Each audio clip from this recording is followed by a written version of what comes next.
사도행전 13장 쉽게 읽기입니다. 저의 고민과 제 사역의 관심은 어떻게 하면 성경을 쉽게 가르칠 수 있을까 하는 것입니다. 성경을 모르면 아무리 잘 살았어도 잘 살아난 게 아니기 때문에 그렇습니다. 진리를 깨달아 하나님을 인격적으로 섬기는 것이 인생의 본분인데 다른 것은 다 잘하고 성취하고 잘 살아냈다 해도 진리를 모르면 끝장이기 때문에 그렇습니다. 고민 중에 이 바이블 트리를 만들어 보았습니다. 아무리 좋은 설교를 듣고 아무리 좋은 말씀을 대한다 해도 기억에 남지 않으면 아무 소용이 없기 때문에 그렇습니다. 성경의 중심은 예수 그리스도이십니다. 예수님만이 하나님의 완전한 계시자이시고 하나님과 사람의 유일한 중보자이십니다. 따라서 예수님만이 성경의 뿌리가 되는 구약 성경과 또 신앙의 정체성을 세워주는 신약의 성경을 이어주는 유일한 분입니다. 예수님을 모르면 구약 성경은 도덕과 윤리의 율법으로 끝나게 되고 또 예수님을 모르면 신약 성경은 철학으로 전락하게 됩니다. 따라서 예수님에 대한 기록은 마태, 마가, 누가, 요한 이렇게 4개의 복음서로 기록이 되어 있고 이 4권을 다 알고 종합할 수 있어야 예수님이 누구신지를 알 수 있는 것입니다. 그리고 우리는 예수님의 이야기 다음에 나오는 교회와 사도들의 역사를 담고 있는 사도행전을 읽고 있습니다. 처음 시작은 바울이 쓴 빌레몬서를 읽는 것으로 시작했습니다. 빌레몬서는 사도 바울이 말년에 쓴 편지입니다. 빌레몬서에서 사도 바울은 도망 나온 노예조차 소중히 여기고 있고 어떻게든 한 인격체로 세우려고 하는 모습을 발견할 수가 있었습니다. 인지심리학에서는 사람의 성격은 변하지 않는다고 가르치고 있습니다. 하지만 빌레몬서를 쓴 바울의 모습은 그야말로 예수님을 닮은 모습이었습니다. 그렇다면 처음부터 바울이 이러한 모습이었을까? 기독교로 개종하기 전에 사울의 모습은 사도행전 7장에 스데반이 순교당할 때 가변 투표에서 담담한 증인으로의 모습으로 등장을 합니다. 그리고 사도행전 8장부터는 본격적으로 교회를 탄압하는 데 앞장선 무자비한 모습으로 나오고 있습니다. 이제 사도행전 9장에 가서는 기독교 박해 최절정에 이르러서 사울이 빛 가운데에서 예수님을 만남으로 기독교로 개종을 하게 됩니다. 10장을 지나서 11장에서는 안디옥 교회가 설립될 즈음에서 로마의 황제 글라우디오 때 엄청난 흉년이 들이닥치고 예루살렘 교회가 위기를 맞는 내용을 볼 수가 있었습니다. 그때 예루살렘 교회를 재정비한 예수님의 동생 야고보가 믿음의 실천을 강조하는 야고보서 편지를 흩어져 있는 유대인 기독교 형제들에게 보내게 됩니다.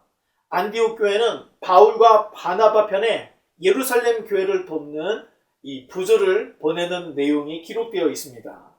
계속해서 사도행전 12장에서는 바나바와 바울이 이 안디옥 교회로 돌아가는 모습을 전해주고 있고 이때 마가의 다락방에 나오는 마가 요한이 안디옥 교회에 합류를 하게 됩니다. 이로써 안디옥 교회에서 시작할 사도 바울과 바나바의 제1차 선교 여행의 준비가 딱 완료가 됩니다. 이제 사도행전 13장 1절을 읽어주시기 바랍니다. 안디옥 교회에 선지자들과 교사들이 있으니 곧 바나바와 니게를 하는 시몬과 구레네 사람 루기오와 분봉왕 헤롯의 젖동생 마나인과 및 사울이라. 아멘. 감사합니다. 안디옥 교회에 인물이 참으로 많았던 것 같습니다. 보통 선지자라 하면 미래를 내다보고 말하는 자로 이해를 합니다.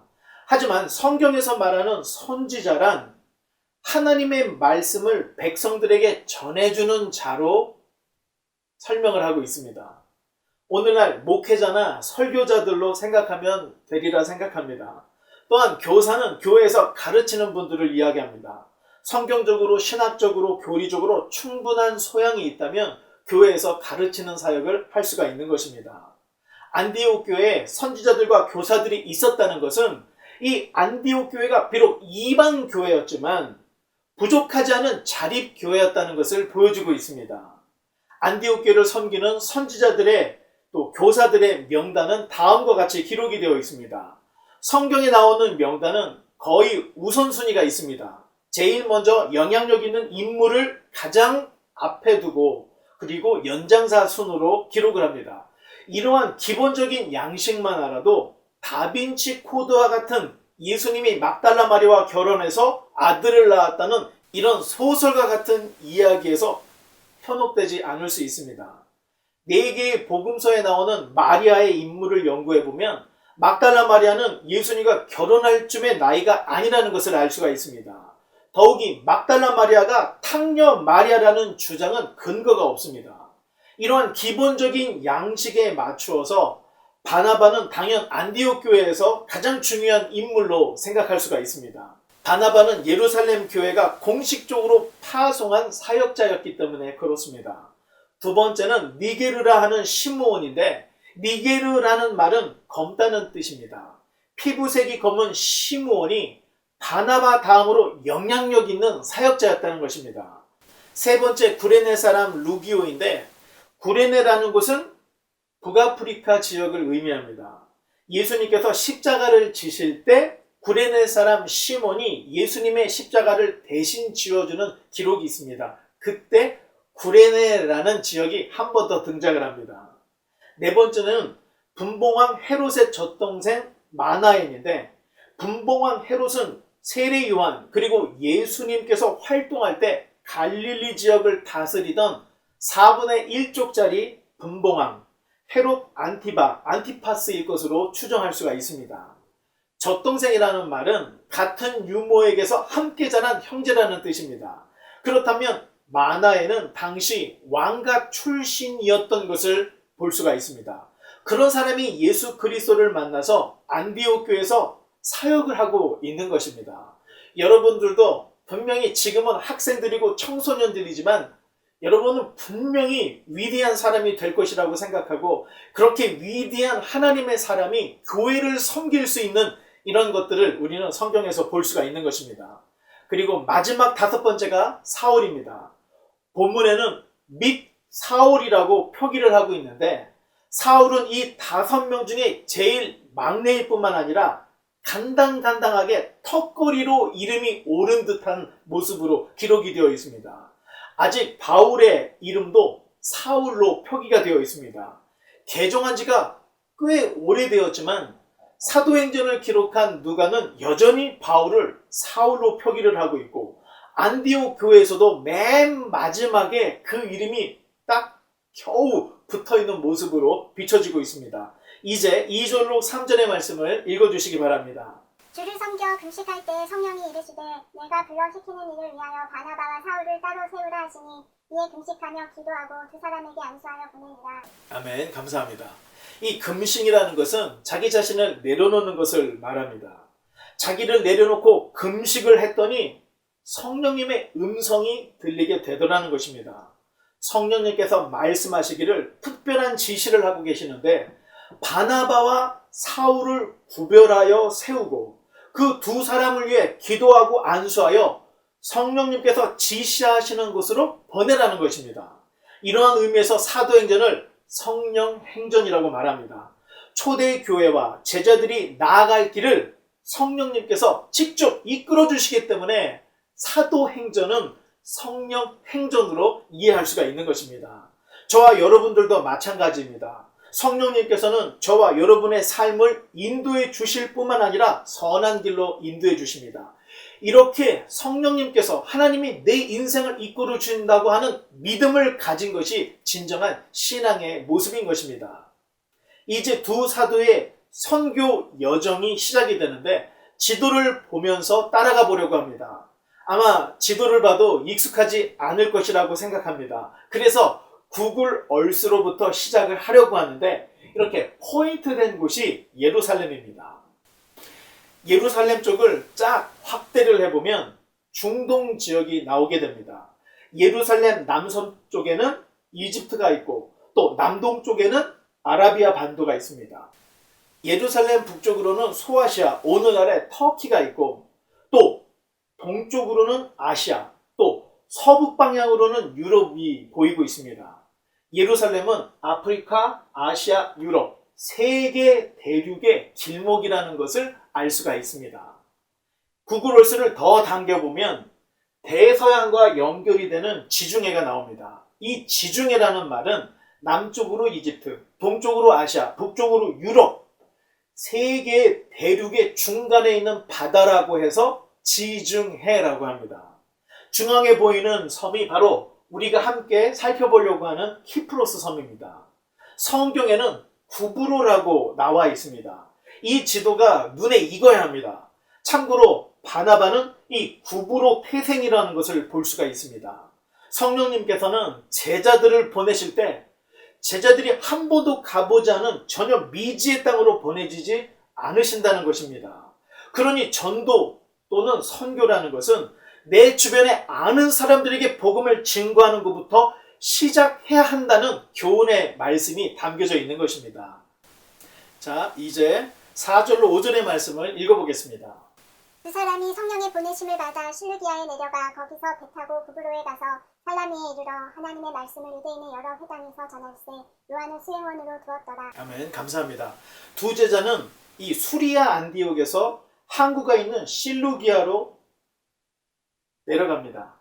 그리고 배를 타고 구브로 섬으로 나아가게 되고 거기 살라미 항구에 도착을 합니다. 두 제자는 이 살라미에서 유대교 회당을 돌아다니며 복음을 증거하기 시작했습니다. 이때 마가 요한이 수행원으로 따라붙었는데 수행원이라는 것은 높은 지위의 사람을 돕거나 신변을 보호하는 사람, 오늘날의 바디가드 정도로 생각을 하면 좋을 것 같습니다. 사실 마가 요한이 수행원으로 동행한다는 말은 그리 중요한 내용은 아닐 수 있습니다. 그러나 앞으로 있게 될 최초의 기독교 종교회의를 해야만 하는 암시를 우리에게 보여주고 있고 바나바와 바울이 결별하게 되는 원인 제공자가 바로 이 마가 요한이 됩니다. 계속해서 6절로 8절의 말씀을 읽어주시기 바랍니다. 운성 가운데로 지나서 바보에 이르러 바예스라는 유대인 거짓 선지자인 마술사를 만나니 그가 총독 서기오 바울과 함께 있으니 서기오 바울은 지혜 있는 사람이라 바나바와 사울을 불러 하나님의 말씀을 듣고자 하더라. 이 마술사 엘루마는 이 이름을 번역하면 마술사라. 그들을 대적하여 총독으로 믿지 못하게 힘쓰니. 아멘. 감사합니다. 이 두 제자는 구브로 섬을 가로질러 맞은편에 있는 바보에 다다릅니다. 바보는 약간 우리 어감으로 조금 좋지 않은 어감이지만 사실은 파포스라고 발음을 하면 더 정확합니다. 그곳에서 바예수라고 하는 유대인 거짓 선지자 마술사를 만나게 됩니다. 두 사도가 출발했던 안디옥 교회는 선지자와 교사들이 있었지만 이 파포스에서는 유대인이면서 거짓 선지자 노릇을 하는 바예수라고 하는 마술사가 있었는데 바예수는 예수의 아들이라는 뜻입니다.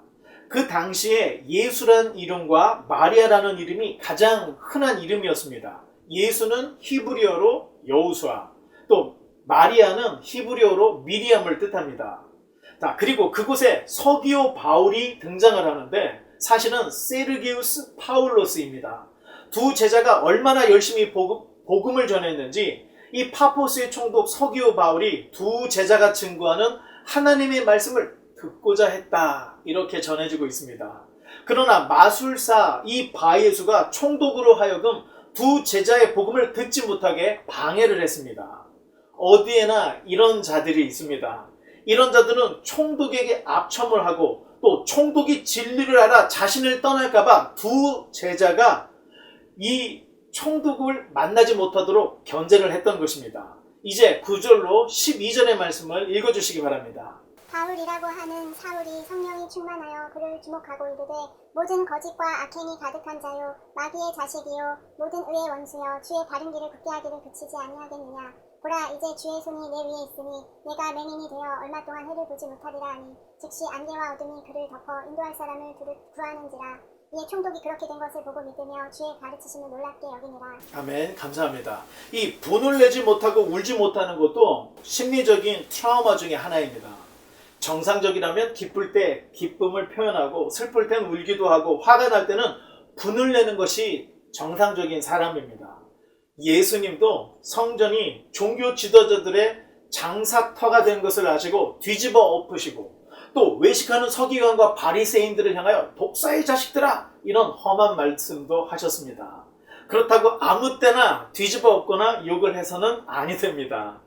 바울의 저주에 바예수가 앞을 보지 못하게 되는 일이 벌어지게 되었는데 사울에게도 사도적 권능이 임하고 있다는 것을 보여주고 있는 대목인 것입니다. 마치 베드로를 속이려 했던 아나니아와 삽비라가 베드로 앞에서 쓰러져 죽은 것과 같은 이 사도적인 권위가 사울에게서도 동일하게 운동하고 있음을 보여주고 있는 것입니다. 이러한 사울의 권능의 행함은 선배였던 바나바가 범접할 수 없는 사도적 권위가 사울에게서 일어났던 것입니다. 따라서 총독 서기오 바울은 바울이 전하는 복음을 믿게 되었습니다. 주목할 것은 드디어 여기서부터 사울이라는 이름이 바울로 바뀌기 시작을 합니다. 이제 13절을 읽어주시기 바랍니다. 바울과 및 동행하는 사람들이 바보에서 배 타고 감빌리아에 있는 버가에 이르니 요한은 그들에게서 떠나 예루살렘으로 돌아가고. 아멘. 감사합니다. 여기서부터 제자들의 명단에서 바울이 선두에 나오고 나머지 제자들이 동행하는 사람으로 이렇게 바뀌어서 기록이 되고 있습니다. 제자들은 파포스에서 배를 타고 이 밤빌리아에 있는 버가에 이르게 됩니다. 그러나 그곳에서 마가 요한이 예루살렘으로 돌아가 버리게 됩니다. 마가 요한이 왜 예루살렘으로 돌아갔는가? 이 본문만으로는 이유를 찾기가 어렵습니다. 그러나 다른 성경의 지식들을 연관해서 살펴보면 마가 요한이 예루살렘으로 돌아간 이유를 어느 정도는 추정할 수가 있습니다. 마가 요한이 돌아간 이유 첫 번째는 이 부잣집 아들이라 고생을 하다 보니 돌아갔을 것이다. 두 번째는 버가에서 비시디아 안디오까지 가는 길에 타우루스라고 하는 큰 이 산맥이 있습니다. 평균 2,700에서 3,700m 정도가 되는데 아마도 이 부잣집 아들이 이 타우루스 산맥을 건너서 가야 한다는 것을 생각하고 돌아간 것이 아닌가 이렇게 생각합니다. 그런데 세 번째, 바울이 쓴 골로새서 4장을 보면 바울은 이 마가 요한을 할례당이라고 소개를 하고 있습니다. 당시에 할례파는 유대교의 골수분자였습니다. 만약 마가 요한이 할례파였다면 바울이 살라미에서 파포스까지 오는 동안에 할례도 받지 않은 이방인들에게 세례를 주는 것을 보고 참지 못했을 것이고 버가에 도착하자마자 예루살렘으로 가버렸을 것이다 시킵니다. 그로 인해서 첫 번째 기독교 종교 회의가 열리게 되었던 것입니다. 또 골로새서 4장을 보면 마가 요한이 바나바의 생질이었다고 이 바울이 전해주고 있는데 바나바 누이의 아들이 바로 이 마가 요한이었던 것입니다. 바나바는 구브로 사람으로 밭을 팔아서 사도들에게 재산을 바쳤던 재력 있는 유대인 레위 사람이었습니다.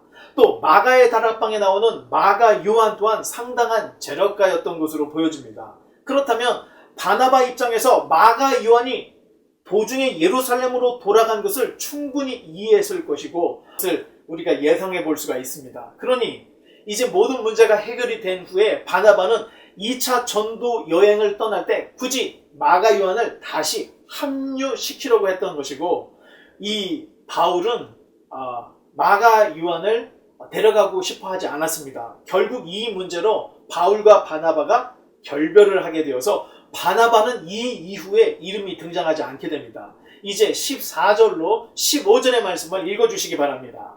그들은 버가에서 더 나아가 비시디아 안디옥에 이르러 안식일에 회당에 들어가 앉으니라. 율법과 선지자의 글을 읽은 후에 회당장들이 사람을 보내어 물어 이르되 형제들아 만일 백성을 권할 말이 있거든 말하라 하니. 감사합니다. 비시디아 안디옥에 도착한 바울은 드디어 이제 회당에서 설교를 시작하게 됩니다.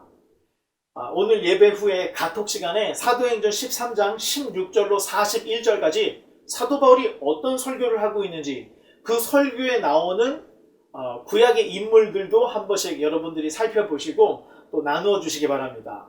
사도 바울도 복음을 전할 때 다른 사도들처럼 구약 성경의 약속으로부터 출발을 하고 있습니다. 그러니 모세, 아브라함, 다윗 이런 인물들의 이름을 언급하며 하나님이 그들에게 주었던 약속으로부터 복음을 전하는 내용을 볼 수가 있습니다.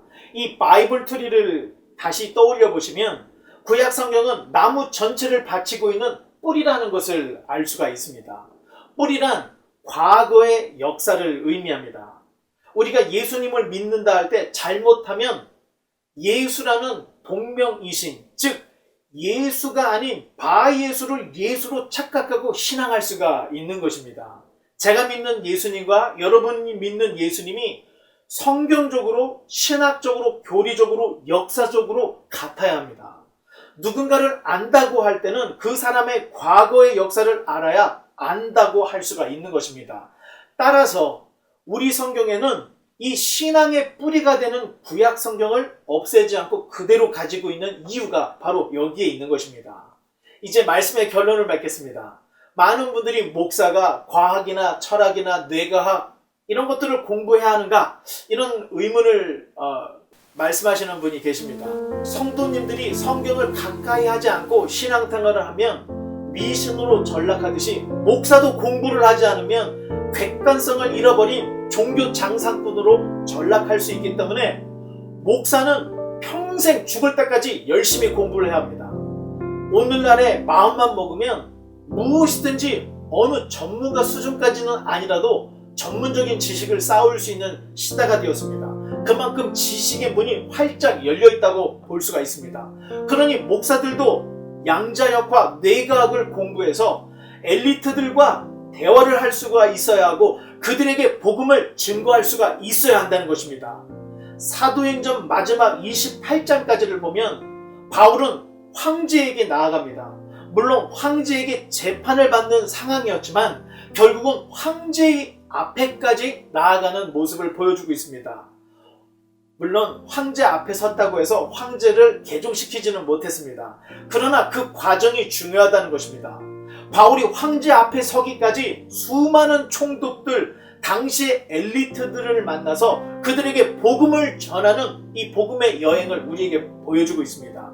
바울이 로마 시대의 엘리트들에게 복음을 전할 수 있었던 것은 그만한 지식을 가지고 있었고 또 사역자로서 철저히 준비가 되었기 때문에 온 세상을 돌아다니며 누구에게나 복음을 전할 수가 있었다는 것입니다.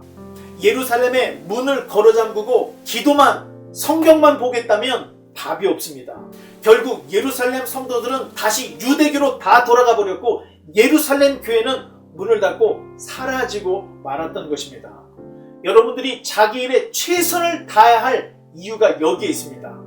여러분들이 엘리트가 되면 여러분들이 만나는 수많은 사람들에게 복음을 증거할 수가 있게 됩니다.